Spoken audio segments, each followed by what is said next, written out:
لاي مجموعه تنضم؟ لا، هو مجموعه على الفيسبوك كنت منضم ليها. شو هي؟ مجموعه حمار تحت حمار فوق. حمار تحت وحمار فوق. حكي قبل شوي يعني ابو صابر رتبته الامين العام والحمار الكبير، يعني عذرا انا عم بنقل كلامك. هذا وانا افتخر به. تفتخر؟ كلنا نفتخر بيه. كلنا نفتخر بيه. انت شو رتبتك في المجموعه؟ انا حمار تاني. المسألة ما فيهاش. شو يعني حمار تاني؟ احنا اول ما بنخش بنبقى في رتبة جحش، ده البداية خالص. اعلى عمر كمان. طب ماشي، ما هي المشكلة. نعم. ما هو اصل الموضوع زي بعضه. نعم. خلاص بيبقى جحش، بيبقى ده في البداية، بتبقى زي حاجة كده زي تحت التمرين لغاية ما بتتخلص من عقدتك الإنسانية وتتحول لحمار. بعد كده تبقى حمار تاني. وبعد كده حمار أول. حمار أول. وأنت بدك تصير حمار أول؟ لا، ده لسه بدري قوي.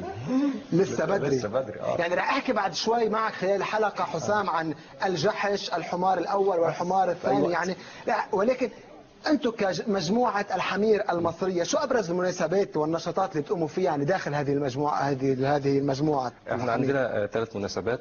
في عندنا يوم الضرب، يوم النهيق، يوم البردع. يوم الضرب؟ الضرب شو يعني؟ يعني بنضرب بعضينا عشان نحس بآلام الحمار. نعم. بس. ويوم النهيق؟ يوم النهيق شو يعني؟ شو بتعمل؟ بننهق. كيف بتنهق؟ شو بتعمل؟ عادي زي الحمار ما بينهق. عم تحكي جد؟ بحكي جد. وين بتم يوم النهيق؟ بنتجمع كلنا وننهق في شوارع القاهرة؟ لا، مش في شوارع القاهرة. القاهرة زحمة، لو شافونا هيضربونا. يعني هيقول الناس مجانين، هنخش السرايا. عندنا في سرايا صفراء اللي هي مستشفى المجانين. وين لك؟ بندور على مكان فاضي بنتجمع فيه، بنتقابل فيه بتعملوا ونقعد ننهق عشان نحس بإحساس الحمار. على فكرة هو عاملة زي الغنى. ان هي الحمار ده بيطلع احساس الغنى.